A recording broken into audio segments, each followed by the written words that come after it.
Hello, this is S.K. Williams, and today I would like to talk to you about why it is difficult to talk to militant atheists. More specifically, I would like to talk to you about my video, why it is difficult to talk to modern atheists, which will mark a first for this channel, so I shall take a drink. A toast in celebration of a milestone for my channel. The first major video, my most successful one to date. The first time the algorithm promoted me. Cheers.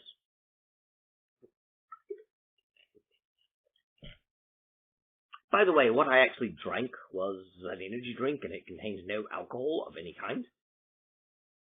But I did drink it. Salute. What is interesting about this video, though, and I don't... Oh, that reminds me. This is another first. This is the first time I've ever talked about one of my videos. I don't mean the first time I've referenced one or said, oh, as I've spoken of in previous or the like. I'm talking about this is the first time when the video is the actual topic. And so that is also a first. Salute again. And because it's good to do things in threes, this shall also be the first time I've directly addressed the issue that causes me to make the video as I did. So, salute again.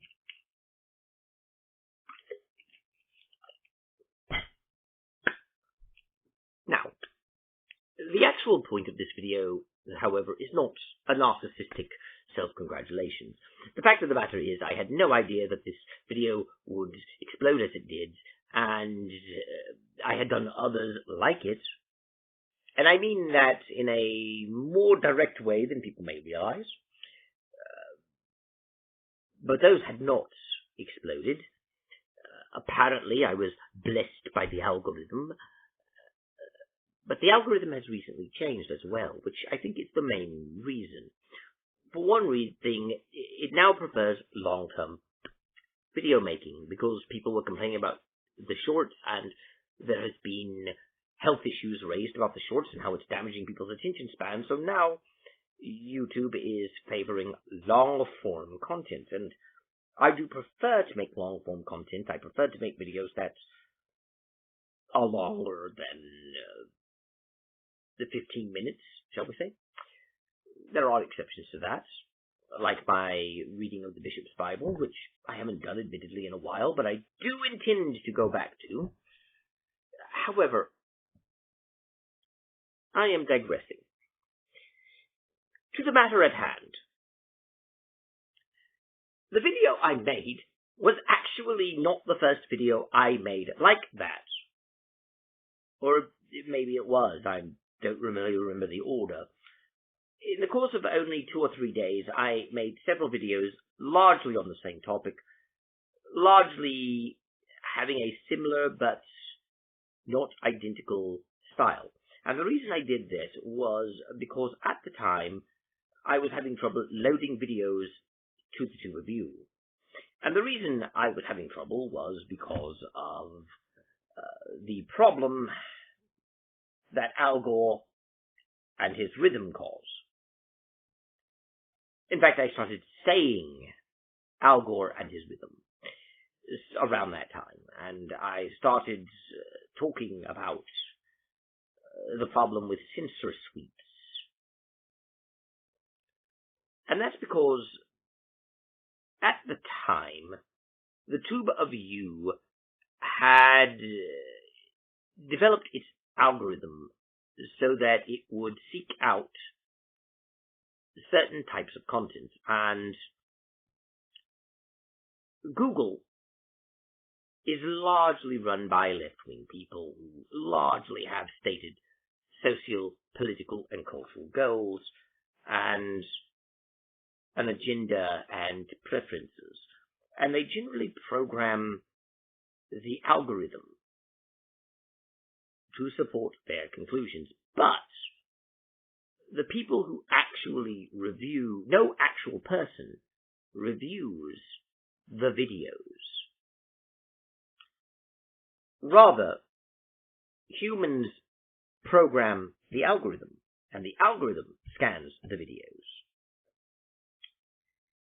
As such, even though humans program it to do certain things, it still thinks like a computer.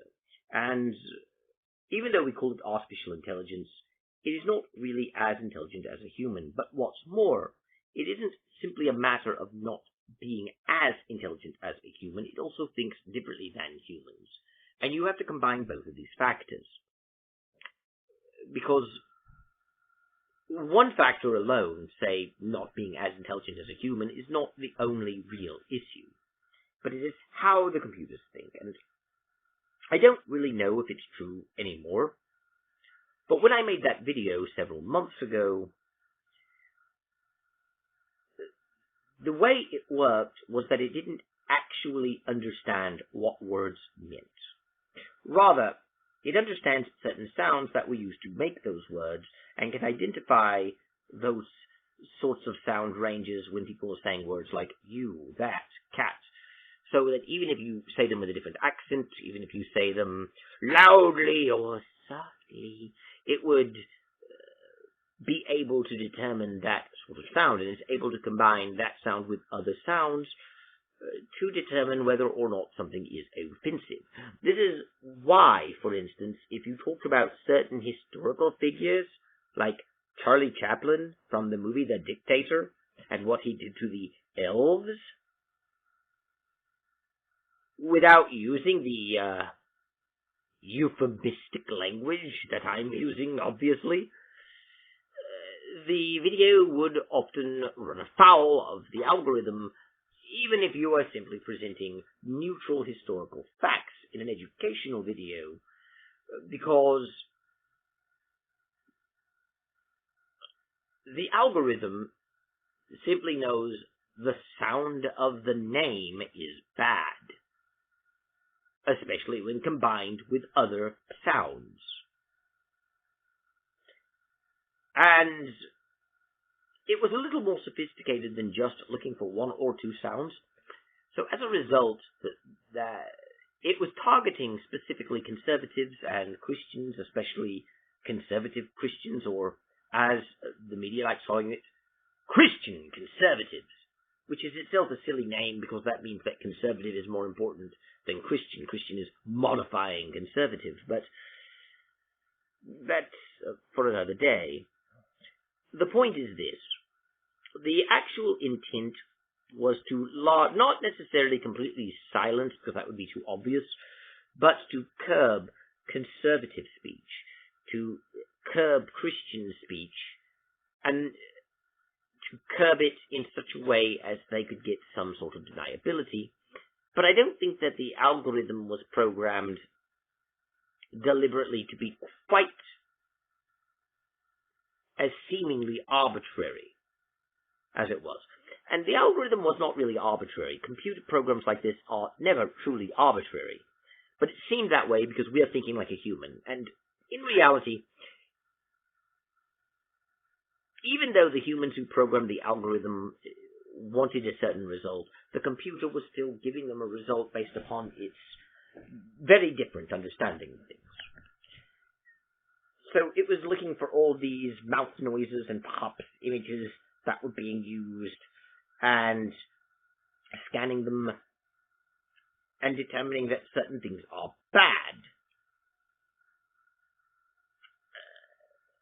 And that is why I made the video the way I did. I don't know how the algorithm works now. It's been modified. The AI has been enhanced and updated and even somewhat altered, from what I understand. I don't exactly know how it works now completely. But several months ago, I made several videos on militant atheism. Now, keep in mind, my actual views were being expressed. I was exaggerating my tone of voice. I was exaggerating how I delivered it. But what I said was itself valid to understand my perspective on things. I don't really like talking like this. I exaggerate the amount of times I pause, and I'm still doing that because I'm still worried about the algorithm. If you watch my earlier work, I'm not saying it's a perfect presentation, but you will see that I spoke more normally, and it's not like I've had a stroke and something's happened to me that's causing this. I'm doing it deliberately. It's an affectation. But the reason I'm doing it is because, well, I'm worried about running afoul of the algorithm. But at any rate, I made several videos about militant atheism, that's basically the same topic, hammering it over and over again, specifically to test the system. And one of those tests, at the end, most of them were released either 2 a week or a week apart, and the final test set a few up for several months in advance.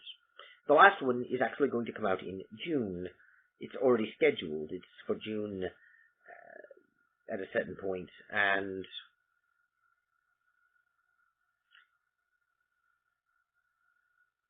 I actually modeled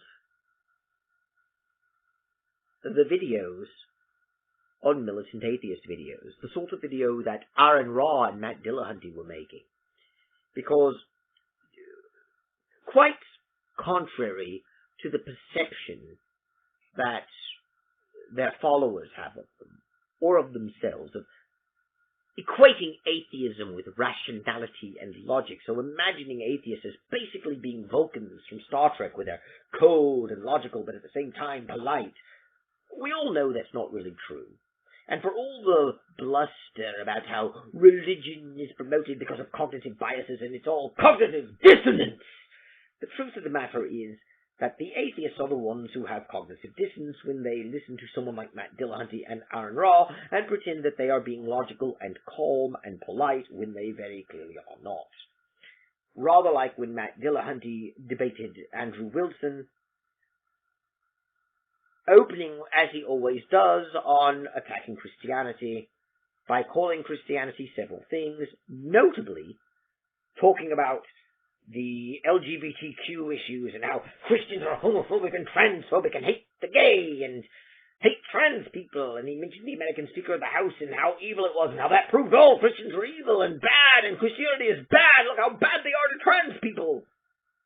Only for Andrew Wilson to turn that around on him and talk about how secular humanism has created a society where we can't even tell men from women. And then Dillahunty stormed off and then went on to do a video explaining why he walked off. Oh, he's not a coward. It's just Wilson was not taking the debate seriously and he did personal attacks on me and he changed the subject. The subject was, I had positions. I did a ton of research and all he did was make fun of me. And his fans kept repeating that. They repeat the idea that Matt did like he always did. He did a ton of research and a ton of study coming up with good points. And all his opponent did was mock and ridicule him. And he did personal attacks. And of course, the most important one for my discussion here, Andrew Wilson didn't even stay on the topic. He changed the subject. He had to make it all about Matt Dillahunty's relationship. He had to make it all about trans rights. The issue wasn't about that. It was about... And herein lies the problem. Many of Matt Dillahunty's fans think the debate was on whether or not Christianity is true. It wasn't. It was a comparison of which is better for society, a secular humanism or Christianity. But even the ones that get that part right, that they admit that it's about whether secular humanism or Christianity is better for society, will still say, Matt Dillahunty stayed on topic to give points. Andrew Wilson changed it to an attack on trans people.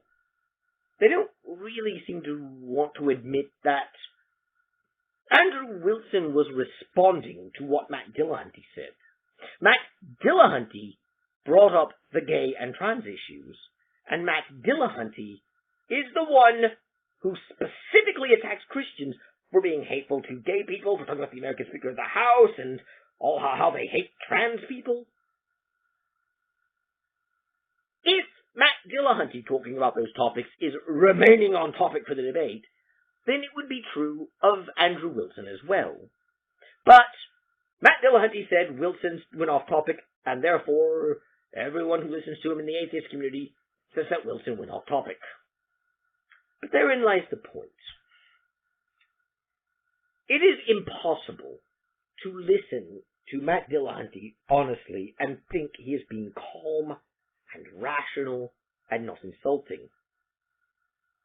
It is impossible to listen to Aaron Raw and think he is calm and rational and polite in any conceivable way.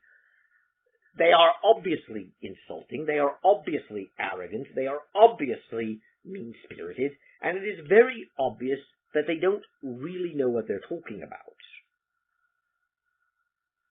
And yet, if you say this, especially if you're a Christian, the people who follow them will attack you and claim that the problem is with you and you just don't like what they're saying, therefore you're attacking them as people. And if you're a Christian, you'll be told you have the Christian persecution complex.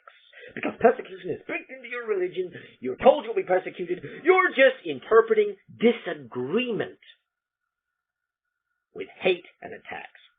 And of course, the idea of the Christian persecution complex is used to dismiss anything a Christian says, no matter what the situation is. It is literally impossible for a Christian to have a valid objection to how they're being treated or discussed, because if they have any objections at all, it is simply the Christian persecution complex. They're not really being insulted, they're not really being demeaned, they're not really being misrepresented. This person simply politely disagreed with you, and you take that as persecution. But honestly, if you call someone delusional and irrational and a danger to society and accuse them of being a child abuser because raising a child in religion is child abuse, and how they need to be locked in a mental institution and you need to change the diagnostic and statistical manual so that religion is counted as delusion, that is very obviously insulting and demeaning to them. Calling them delusional is insulting. Calling them infantile is insulting. That is all they do. And let's not forget that this is the atheist community that constantly makes fun of my random capitals. And they know that because I have bad grammar, since I randomly capitalize my words, that I'm obviously stupid and inferior. I tell them I don't randomly capitalize my words, but that's lying, because like a typical theist. I mean, these atheists, in the very post I tell them that I'm not randomly capitalizing my words, I'm randomly capitalizing my words, lol! And of course, I'm legally blind, and I am dyslexic. I actually capitalize nouns and modifiers and certain keywords to help my eyes focus. It's not random because it follows a pattern. And as odd as it may seem to people who are looking at it, it is still a way for me to overcome a disability. Which is odd, since the same atheist community keeps telling us that Christians are ableists, Christians make fun of the disabled, Christians say if you have a disability, you just need to work harder, like Mike Winger. The atheist community claims this is what he said. It really wasn't. He was talking about ADHD, and he actually said that you have a condition that makes you need to work harder, and they took that as him saying, oh, you just need to work harder, just so they can demonize him. But that's what they say. They say, Christians say that you can just pray away your problems, and if you still suffer these problems, it's your fault for not praying hard enough and believing hard enough, and that this causes internalized shame and guilt and depression, and is further proof that Christianity is evil, because Christians live in a constant state of anxiety and fear and depression, and if you suffer a disability, the Christian community won't take compassion on you. It's your fault. You just need to work harder. It's your fault for not praying hard enough and not working hard enough. And this will cause pain and suffering in the disabled. But atheists, they're different. Christians like empathy and compassion. Christians say they're loving, but there's no hate like Christian love. But atheists are different. Atheists are full of compassion. Atheists are full of empathy. And they're not. I know firsthand that they're not full of empathy. They keep making fun of my random capitals. They are not full of empathy. They are cruel, they are bigoted, and they are hateful. And that is why I spoke the way I did in the videos, because that's how they speak. That is exactly how they speak. I know, because I actually did calculations on it. Because I was trying to get it through the algorithm. It actually worked this time. I'm surprised.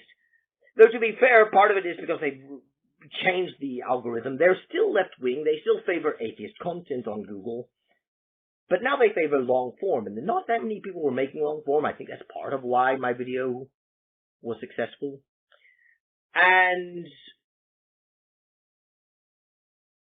in addition to that,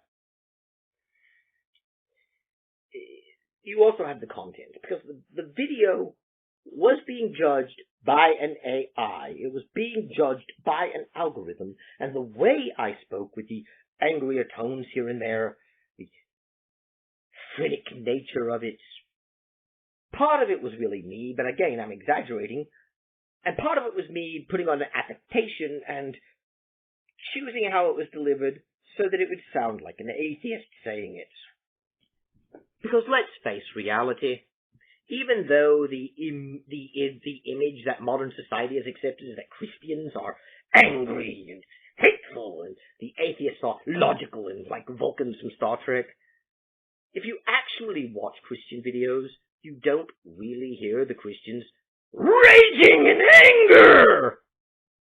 You don't hear them talk about the heathens and infidels and heretics who burn in hellfire! That's more of something you hear from atheists. Oh, granted, they don't phrase it as heretic and heathen and infidel and all that. But you really don't hear the Christians who they are mocking and ridiculing and attacking actually being angry. Even when responding to the most hateful, vile things the atheists throw at them, you don't actually see someone with making these Christian videos as particularly angry or hostile. There are perhaps exceptions. In fact, there are some exceptions. And I'm not including myself because mine was a controlled experiment, if you will. But you might be able to make a case for that sort of thing with, I think his name is Matt Froud from Wretched. You might be able to make a case for that for some people like him. But most Christian channels that deal with topics like talking about what atheists say about Christianity, they remain calm. And they don't really rely on the insults.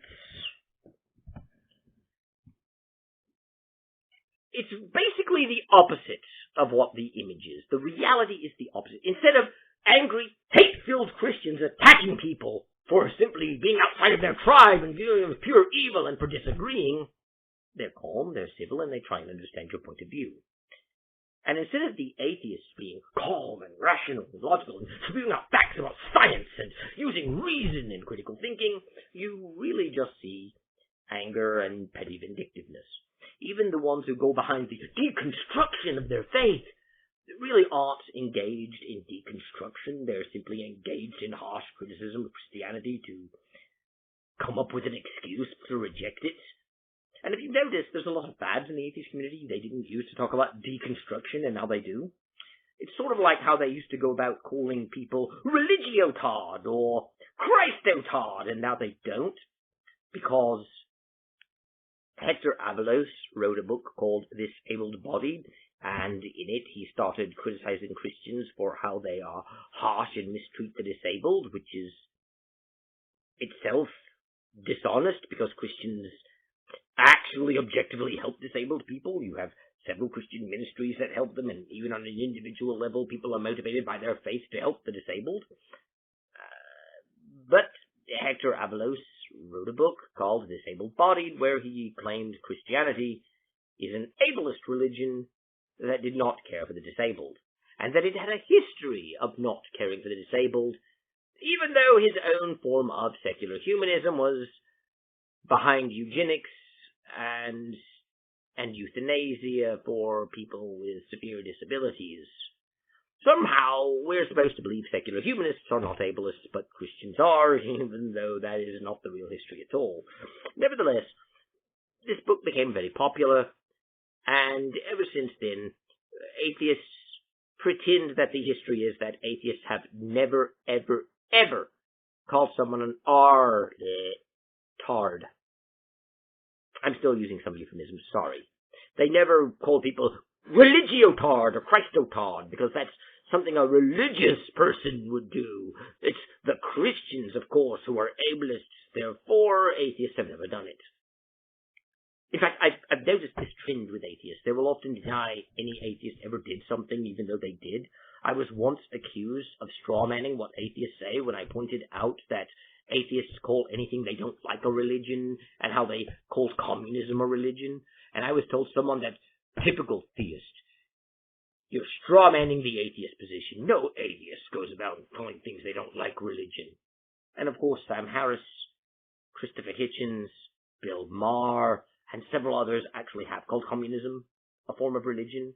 And people like the genetically modified skeptic Drew McCoy called a vitamin company a religion once, a health supplement company. I mean, it's obvious that they do call what they don't like a religion simply to demonize it. And this is an argument you do see atheists use, but I was told I was strawmanning the arguments. It's sort of the common point. And that's exactly why I made the video the way I did. Because let's face it, if the atheists did not have this false outrage at the evils of religion and didn't have sarcasm and a sort of malevolent tone to them, then they wouldn't have viewers. Even Alex O'Connor just recycles a lot of the more malevolent arguments against Christianity that aren't really fair. And yes, I know, he's smart, he went to Cambridge, he studied theology. Well, I don't care. I've studied theology. Perhaps not at Cambridge, but I've studied theology. And a lot of his arguments are just the same old thing that you see from people who haven't studied theology. And if you're honest with him, you notice that he became an atheist before he studied theology, and his arguments haven't changed. And it's not because he's super smart and learned ahead of time and already knew all the answers. He actually was a fan of Hitchens and Sam Harris and the other new atheists back in the day, and his degree in theology is rather like Richard Carrier's degree in history. It isn't so much that Richard Carrier studied history because he loved studying history. He got a degree in history because he was already a professional atheist activist, and he wanted to give further weight to his claims that he was making as an atheist activist, especially his ideas about Jesus not existing, but also other historical arguments about why Christianity is evil, which happens to be the only thing he ever talks about as a historian, even though, in practical terms, the question of whether or not Jesus existed in the first century is not really in the same time period and not really the same specialization as talking about the American Revolution, which is not really the same thing as talking about World War II. And yet, things like that are the only thing he talks about. In fact, those are the three main ones, that and the American Civil War with slavery. And sometimes he goes into the usual old Dark Ages myths. But people will often use an argument from authority with Carrier and say he has a PhD in history, as if that means anything, because let's face it, he was making the same anti-Christian arguments before he got his degree as he did after he got his degree, and the arguments he's making are easily proven to be false. When you make objective historical claims that are not supported by historical evidence, and that can be easily proven wrong by historical evidence, it is irrelevant that you have a PhD in history. And the same thing is true of Alex O'Connor. He won't really address Christian theology at a deeper level than a PhD or any degree level really would do so. He does not engage in real theology. His degree is nothing but a prop to justify his arguments by making them seem more legitimate by the fact that he has a degree. But that's the thing about it. Anyone can get a PhD if they really apply themselves. But that won't necessarily mean you truly understand the topic at a deep level, especially the way modern academia is run, which is mostly a series of tests and you pass them and you get your degree. But even with a rigid and thorough education, like what we used to get in, say, the 19th century,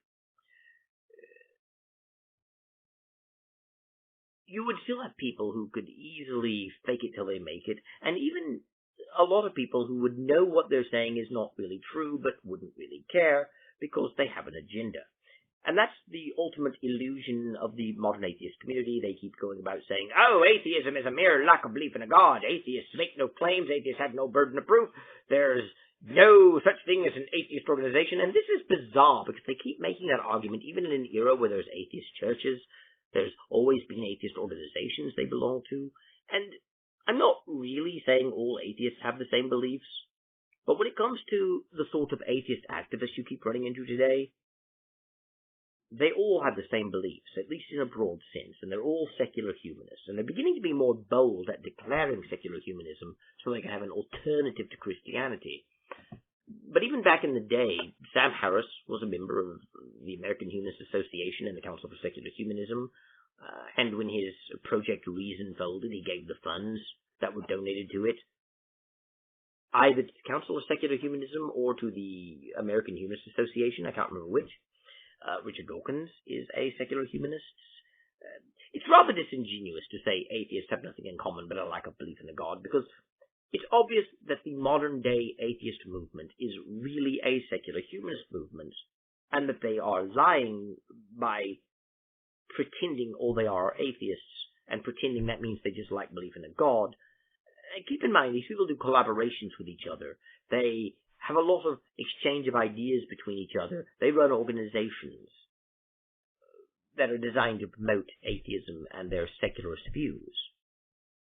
So it simply isn't honest to say, we merely lack belief in a god and have nothing in common but our lack of belief in a god. It's silly. And it's obviously not true. But of course they like playing with word definitions more than objective reality. They actually think that because the word atheism is defined as a lack of belief in a god, that means that anyone who calls themselves an atheist has made no claims and has no burden of proof. They also like that silly A means without, theism means belief in a god, put those together, it's without belief in a god, and they'll insult you by saying, there, I hope that helps. They love saying that as if you are a clueless idiot and they're informing you of something. But that's sort of the point about my video that I made earlier. The way they actually talk is rude, arrogant, condescending, filled with sarcasm.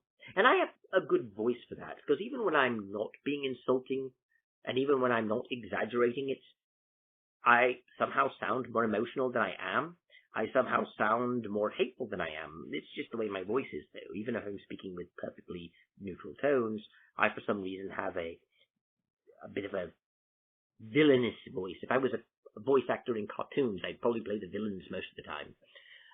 It's not because of what kind of person I am. I know the atheist community, if they listen to this, will twist my words into that being some sort of confession of evil. It's not. It's just how my voice sounds.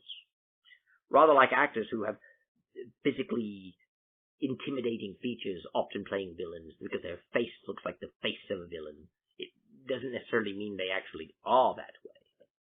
Just because my voice sounds a certain way doesn't necessarily mean I am that way. But I can actually easily pull off the hateful and angry, ranting type of atheist, even when I'm not actually making atheist arguments.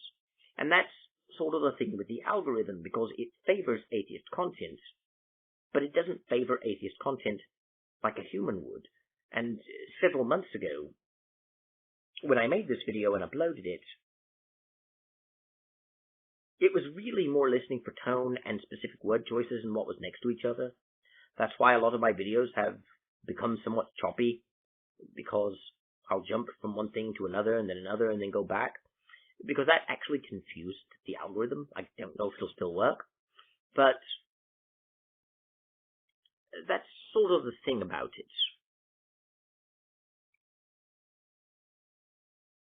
They like saying that Christians have the Christian persecution complex. Persecution is baked into the religion. That is the term they use, by the way, baked into the religion. It's one of those reasons that I don't actually see them as being honest when they say, I have nothing in common with other atheists but a lack of belief in a god. I do my own research and I think for myself. When you hear exactly the same phrases, not just the same conclusions, but the same phrases, like baked into when it refers to the persecution complex of Christians, then you know they're getting it from somewhere else, and it's not really them coming up with it.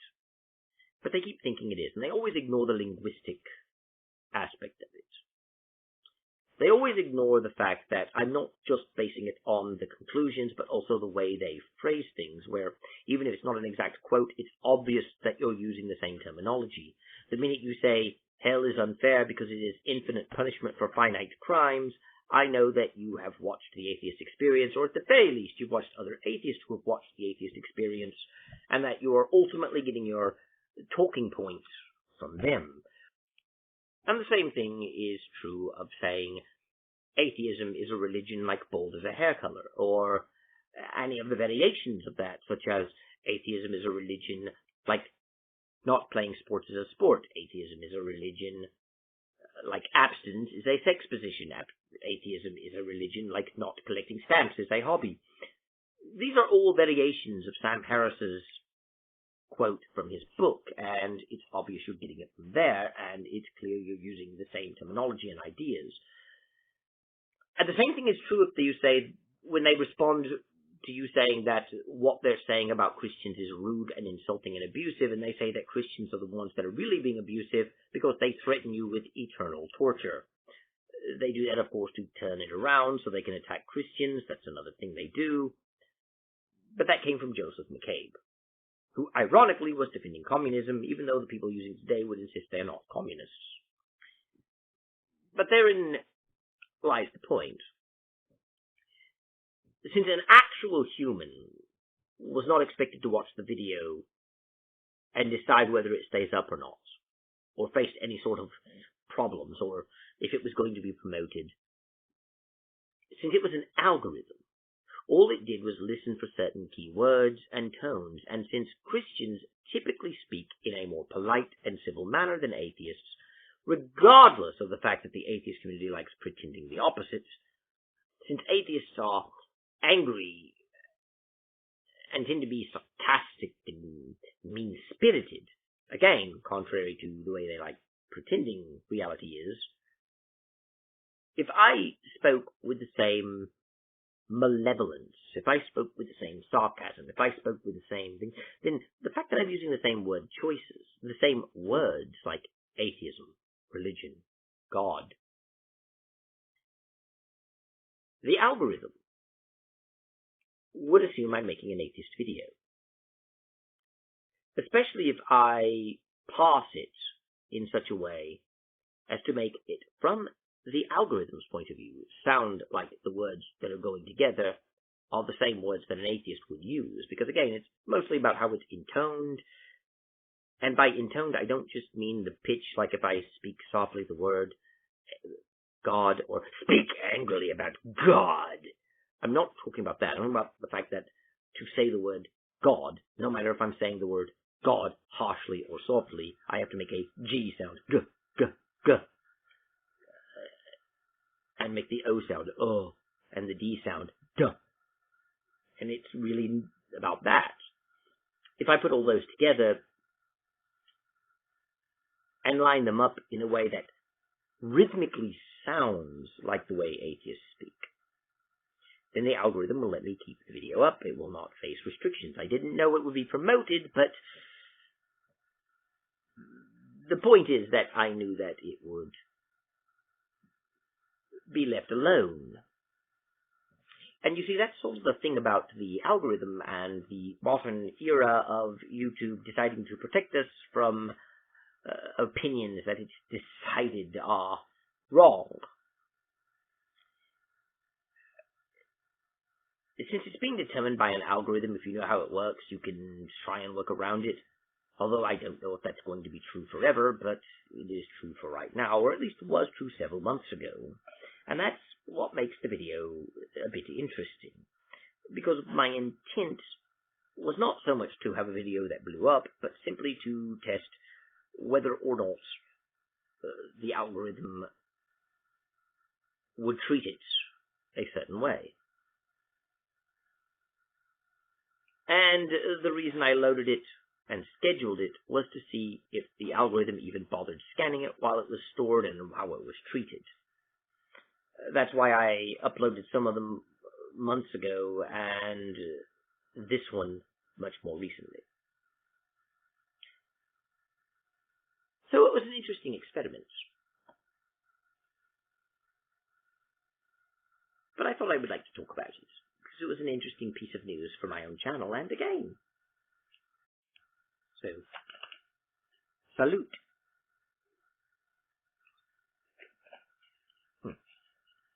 Considering how much I'm swallowing instead of sipping, if this were alcoholic, I'd probably be a bit more drunk by now. But I don't actually drink. Little fact about me, I don't really drink alcohol. That's why the random capitals jokes, which often take the form of me typing drunk, are rather tasteless. In addition to making fun of the disabled. I've been often accused of typing while drunk and told I shouldn't type while drunk and the lot. Usually though they just say, bad grammar. Incidentally, even if I were randomly capitalizing words, it would not be bad grammar. It would actually be poor syntax, because it's dealing in syntax and not grammar. And it's odd since atheists spell the name God in lowercase g and often justify it by saying God is a title, not a name. Well, the problem with that is, even if God is a title and not a name, we still use God in the place of a name, and grammatically that means it is treated as a name. There's also the fact that God is not a title. I mean, when they call something a god, we're not talking about their social position, we're talking about what they are. Even the ones that they try and compare the Christian god Yahweh to, Zeus and Odin, Thor, Apollo, they're not men who have the social position of God. They are gods because it's what they are. So it's rather odd that they keep saying, God is a title. It's not. It's more of a species than a title. It's no more of a title than human, or cat, or dog. But it is still used as a name when referring to a specific individual that way. So when they spell God with lowercase g, but say something like, why would God allow bad things to happen like childhood cancer? They're using God as a name regardless of whether or not they believe God exists. And it should be capitalized, but they don't because they're malevolent. Which is interesting to bring up at the end, I know, but again, I'm actually passing words to some degree. Not as much as I did in the last video, but I am passing words. At any rate, I have, I believe, exhausted the topic. So, I shall take my leave of you now. Thank you. God bless, and goodbye.